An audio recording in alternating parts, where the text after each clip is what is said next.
I'm about to give you one Bible verse that will change your life forever.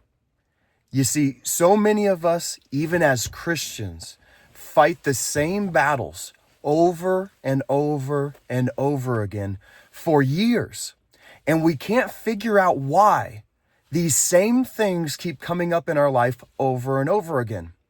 What we don't realize is we're trying to fight spiritual battles in physical form. We're trying to find a physical solution for a spiritual battle. It won't work. It never works. That's why you continue to fight the same battles over and over again. You're fighting them in the wrong way. James 4:2 says you have not because you ask not. You have not because you ask not. You have not yet asked God to fight the battle for you, to do the work for you. And so you continue to have the same issues time and time again. You have issues with people at your job. You have issues with your spouse. You have issues with your kids. And it's the same things time and time again. Yet you haven't humbled yourself enough to fall at the feet of Jesus and to ask him to fight the battle for you. You're continuing to try to fight the battle physically. You think you can go and just make things right and it'll all smooth over. It doesn't work. These are spiritual issues that you're having. And a lot of them are demonically inspired. It's because demons have come into a person or a situation and have caused these divisions to happen. What you need to do, because you cannot get rid of demonic forces physically. You can only get rid of demonic forces spiritually.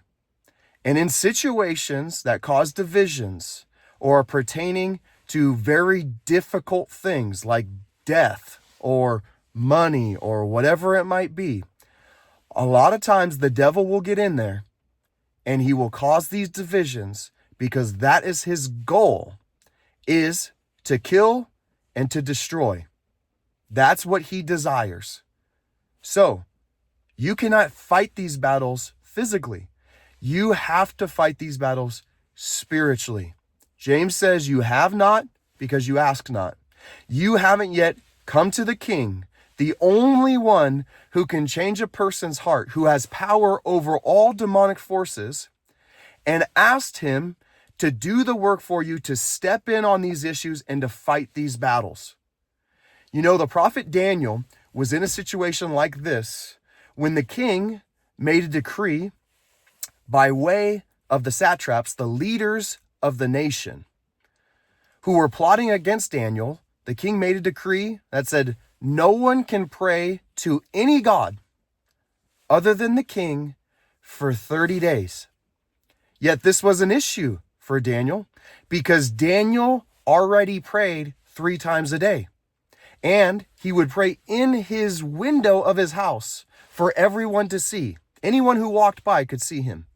And so the king makes this decree, and guess what Daniel does? He goes and he prays 3 times a day, just like he did before. But his prayers were different. He prayed that God would deliver him from the hand of the king and from this decree so that he could honor God, even though the leaders of the land were plotting to kill him. Well, what happens is Daniel gets thrown in the lion's den for praying to the true and living God and not praying to the king. And what God does is he shuts the lions' mouths so that they aren't able to eat Daniel. And he stayed in that pit with the lions all night long. Not one of them touched him.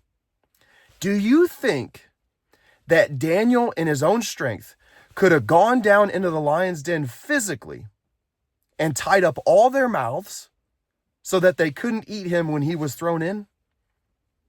Absolutely not. Yet because he fought this battle spiritually, God shut the lions' mouths. This is what I'm talking about. You have to fight your battles spiritually, because God will fight on your behalf in a much greater way than you could ever do yourself. And as the story goes, the king comes and gets Daniel first thing in the morning. Daniel's still there alive. And then the king proceeds to make a decree that anyone who worships any god other than the God of Daniel will be killed. And no one was able to worship any other God but the true and living God. And he took all the leaders that plotted against Daniel and threw them into the lion's den and their families. And it says that all of their bones were broken before they even hit the floor of the pit. Before they even fell to the bottom of the pit, all their bones were broken by the lions. This is how powerful God is. God will fight on your behalf if you humble yourself before him, lay your problems at his feet, and ask him for help. And then you will receive what you're asking for, and you can get off the hamster wheel fighting the same issues over and over and over again. God bless you guys. We'll see you here later. Bye-bye for now.